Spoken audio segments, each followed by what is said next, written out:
that we simply continue in a debate that becomes endless and tedious. We need to bring this to an end so we can deliver on our manifesto commitments in other areas to the British people. Thank you. Tom Brake. Mr. Speaker, just following on the comments from the member for Brighton Pavilion, I'm sure it might be possible to provide the Leader of the House with a pillow to make him more comfortable, as he seems to be struggling during this debate. I rise to support the Right Honourable Member for West Dorset. We have a simple objective, that is to block no deal and secure a resolution to the crisis and chaos the country faces. A series of government reports have set out the consequences of no deal, most recently, of course, Operation Yellowhammer. Medicines, fuel and food shortages, increased risks on the border between Northern Ireland and Ireland, and the government have been so shocked and embarrassed that they've attempted to sanitise, in fact make this report disappear. But it's in the interests of all our constituents, apart of course from those who are busy shorting the pound, to block no deal. We are not talking about, as ministers do, bumps in the road. We are talking about job losses and businesses closing. The other side claim that taking no deal off the table damages our prospects of securing a deal. Now, the first problem I have with this is walking away without a deal isn't like walking into the car showroom and walking out without a car. In no deal, you're forced to leave with that banger with bald tyres and a chipped windscreen. The second problem I have with this, as set out by the Right Honourable Member for West Dorset, is no deal damages us far more than our EU friends. With no deal, the EU get a headache, we get severe angina. The final problem is that there is no evidence the government are seeking a deal. On the EU-UK website, there are 3 documents listed since June that touch on this issue. There have been a couple of calls between our Prime Minister and Jean-Claude Juncker. There has, of course, been our chief negotiator, David Frost, going to Brussels. But what he has said is that under no circumstances would he even allow a technical extension to Article 50, which, of course, we all know would be required if, in fact, the government were to secure a deal.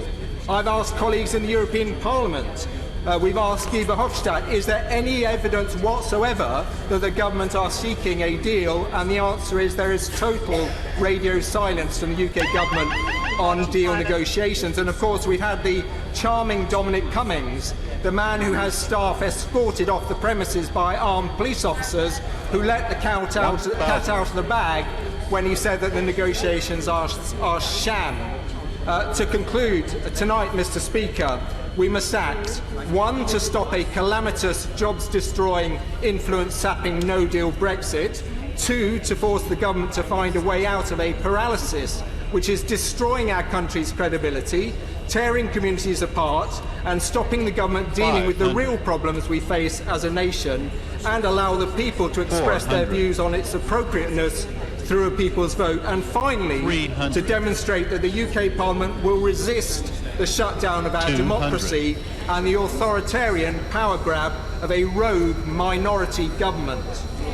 Andrew Bowie. Thank you very much, Mr. Speaker. It's been quite a long time since I've had the opportunity to speak in this chamber. Well, I have spoken, as I'm sure you will attest, but mainly from a sedentary position. The reason, of course, being that for the vast majority of this past year, I had the privilege of serving the former Prime Minister as a Parliamentary Private Secretary, meaning that for the majority of the past 259 days, I have lived and breathed Brexit, deal, no deal, indicative votes, Cooper-Letwin Bowles, withdrawal agreement, the negotiations, the renegotiations, and all the attempts by the former Prime Minister, along with a group of utterly brilliant and dedicated colleagues, ministers, civil servants and special advisors, to try and ensure that this country left the EU with the deal.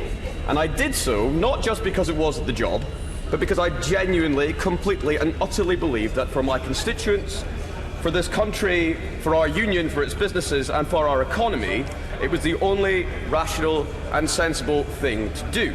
And I still do. But I do not support the motion being brought by the Right Honourable Member for West Dorset this evening, and I cannot vote for it. In my opinion, we MPs from all sides of this House, if we truly want to act, and I know most of us do, in the national interest, we must support the Prime Minister and this government in their efforts to renegotiate this deal and to leave the European Union on October the 31st. And to be able to do that, the EU must know we are serious about leaving, and that means keeping no deal on the table. If we support this motion being brought tonight, we know, the world will know, that we aren't serious at all. And where then the motivation, the impetus to get this done? And to those on the opposition benches,